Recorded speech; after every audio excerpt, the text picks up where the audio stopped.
and my youngest doesn't stop, and so my older daughter elbows her. Um, my immediate reaction, because of who I am and where I come from, where I was raised, and all these excuses, um, my immediate reaction is something that you guys would see here on social media. Is like you f around and find out, right? And so I told my daughter, "Hey," my youngest daughter, because she was shocked when she got elbowed. 'Cause my older daughter elbowed her, bang, because she was right behind her. And I was like, "Hey, you got what you were asking for." And that wasn't the right way to handle it, right? So I heard myself say it. I caught myself, and I was like, "Hey, you keep messing with her, and that's what's gonna happen." And I told her it was like her fault. And so I said, apologize. I wasn't talking to my youngest daughter. I was talking to my oldest daughter when I said apologize. But my youngest daughter immediately said she was sorry. And when she said that, it made me like even further take a step back. Like, okay, she was messing around. She did create this problem. She was the one that kind of pushed it to a point where it was like almost too much, right? Um and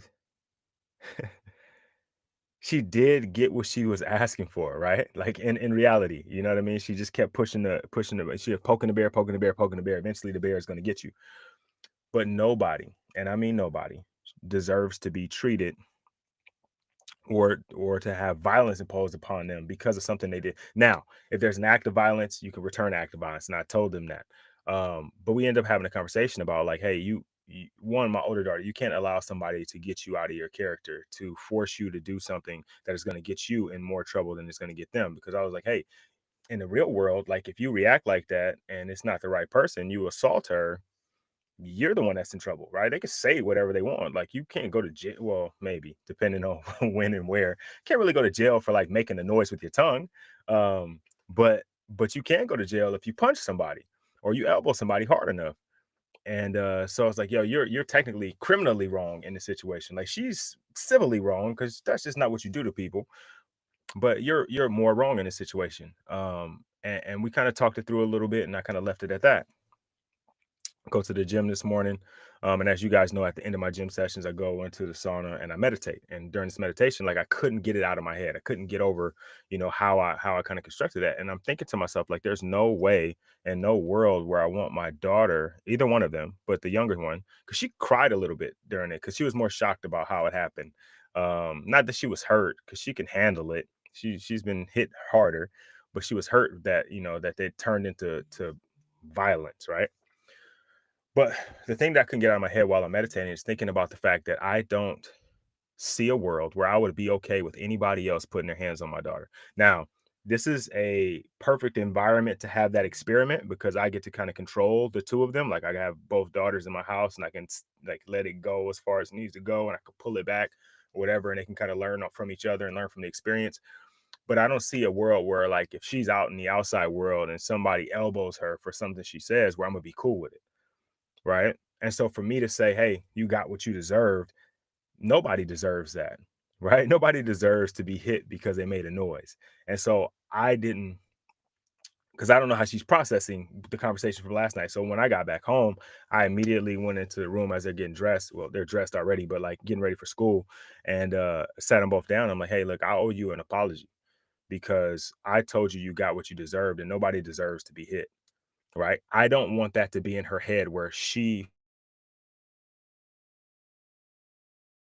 feels like if she does, because in the real world that happens, I might have to hit somebody. You know what I'm saying? Like, you get what I'm saying, goes to my older daughter. It's like, hey, hey, discipline, right? You got to have some emotions. You can't allow somebody, no matter what they're doing, to force you to do something that's outside of your character. You acted outside your character. You don't, right? But you, because you learned as a young man, growing up where I grew, that you want to engage in the old fisticuffs, you better be ready for somebody to do something back. And I told her, you elbowed her. So if she wanted to, she could have took your head off. Things. One, you got to be treated the way that you know, treat other people with respect, right? It's respectability politics or whatever, right? And the other thing is that my older daughter had to learn the art of war. Turn your back on them and expect nothing to happen. And she did the way I would have reacted at her age from a different environment. They come from a different. They're cut from a different cloth than I was, and I'm proud of that. But these are the way I was raised. Like in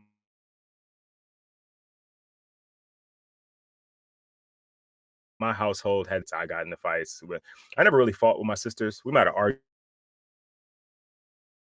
argued, but they used to get into it. Um, and it was usually like, okay, what did you do? And what did you do? Right. And people kind of like fact find to see who, like, you deserve to get punched in the face because you said this about so and so, or you did that. I want to do it. And my fatherhood and my parenting is make mistakes that my parents made. I know they were doing the best they could with what they had and what they had learned from their parents, which I want to make sure that when I'm raising my daughters that I'm not raising them of idea. I want to have an informed decision when I do something, right? And that what was literally that. It was a reaction and not a response, right? And I reacted to what I saw in front of me, and I didn't respond the way that I wanted to. After I caught a breath, right? I counted to 10 a little bit because I did have,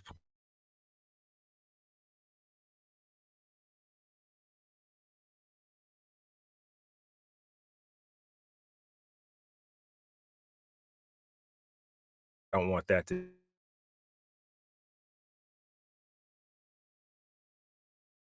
be a thought in my daughters. Either one deserve to be hit by somebody else.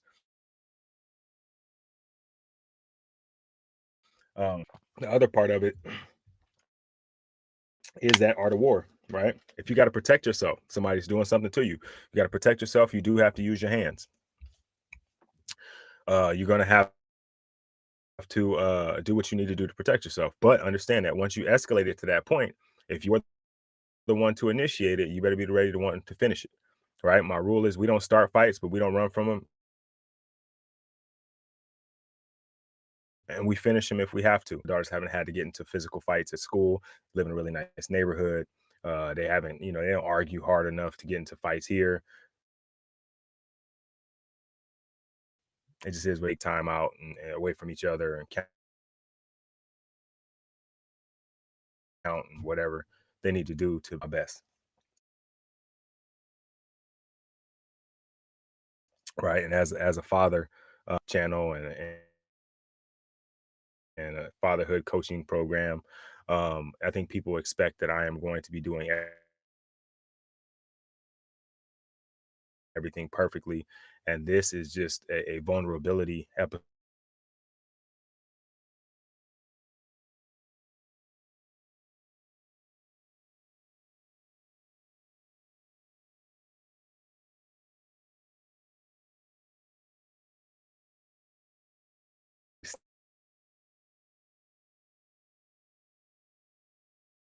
sneaking around over here.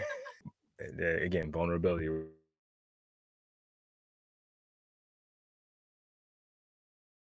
right? Um, so they're just opportunity. I'm not, but not really. You know what I mean? Um, and then taking that and trying to inform others who are maybe a step behind or who have questions or who are facing similar things. Because the goal on the dad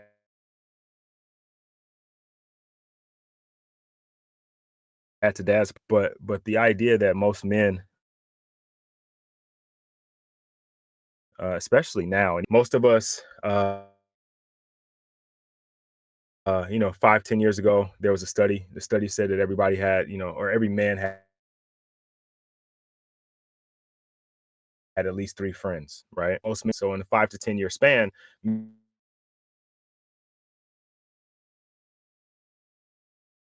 have lost a friend and a half with situations that come up in manhood or fatherhood or in with their husband or their husband talk to, no one to bounce ideas off of, no one to learn from, to gain ideas from. This is a problem, right? Like as they say, two heads are better than one. And sometimes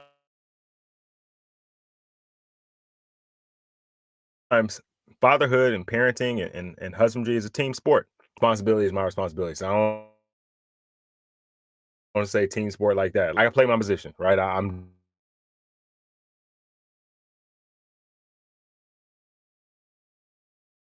do my job. For example, I play football, um, and as a linebacker, I have a responsibility. I got to play right in doing so, but because of the position I'm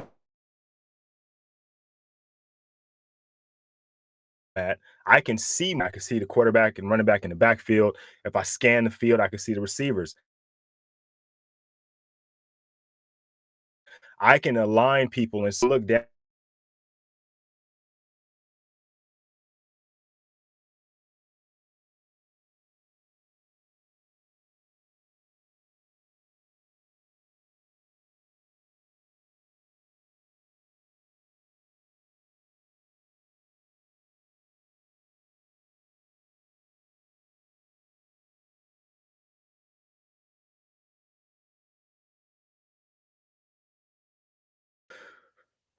I think sometimes, and you said we're selective on teammates. Sometimes I think we're not selective enough, right?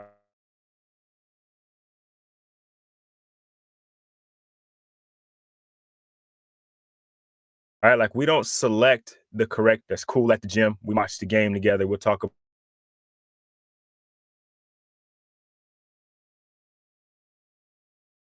about why so and so should have traded so and so or how. We don't actively seek out people who are better our stock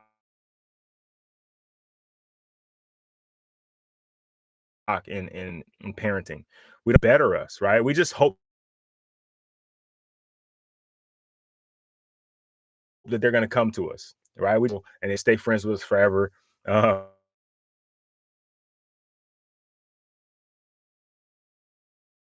we might meet somebody at work seeking out people who are going to make us better. Here's the crazy part about that, because if it was business related, right? If I owned a business and I was an entrepreneur, right? And I am, who can help me be better at what I'm doing. Matter of fact, last night I was programming, looking at some new exercises to implement, and I reached out to 7 guys, right? Seven. What do you guys think about this? What are the pros and cons? How are you programming it? What's your sets and reps looking like? Because I definitely could just throw it in the program and see what happens, or I can get the input of somebody who is got a different perspective. Matter of fact, one of the cool too was actually a former athlete of mine who's now pretty cool to be on this side of it, because he's like, usually I'm asking you questions and now you're asking me. And I was like, yeah, man, sometimes the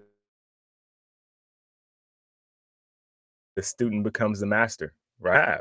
Right? You're new, you got fresh ideas, you're still very, very active in the coaching, not at the same level anymore. I don't have to anymore, right? And the same thing goes in fatherhood. My daughters are 10 and 12. I don't have toddlers anymore, but there's things that I can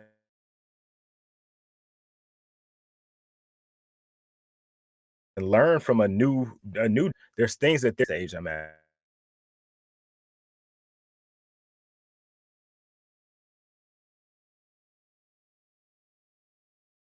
unless I reach back to them. Love talking to the old guy there.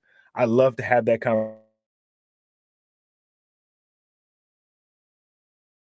conversation because he has a different lens on life. He has a different father their children, but I have an opportunity to